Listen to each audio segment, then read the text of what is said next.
Nii, täna tahaks siis katsetada erinevaid blow-off klappe.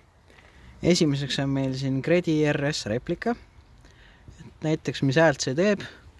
Iseenesest rõhku hoiab ta ilusti. Kuid nendel erinevatel klappidel on nüüd ikkagi häälel oma eripära. Aga vaatame, mis ta teeb.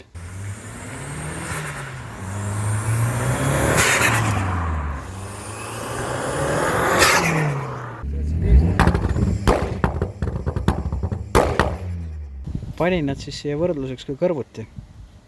Siin on näha, et Diali oma on tunduvalt suurem.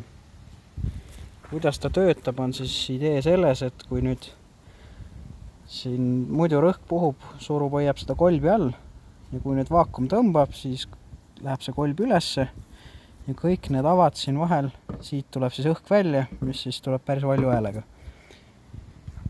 Ja teine toimis siis selle põhimõttega, et siin tuli samamoodi see tila, kui ühendasid vaakumi.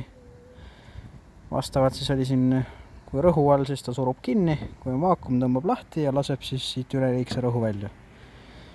Reguleerimisvõimalustest rääkides on nüüd asjalood nii, et see eda saab siit pealt keerata, tuleb see kontramutter lahti keerata ja siis siit vastavalt kuuskandiga keeratada, siis siin on nagu need märkmed on pehmemaks ja kõvemaks.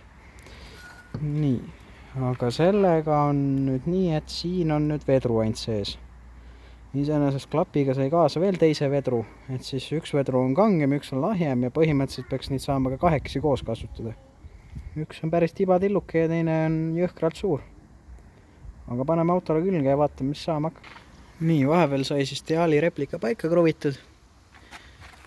Mahub siia suht napilt ära. Lükkasin vaakumooliku otsa. Kahjuks suuremat klambrit praegu ei ole, aga see läks nii kõvasti otsa, et me ei jõua seda enam ära tõmmata siit. Igatahes loodame, et ta peab ja teeme nüüd siis mõned videod häälest.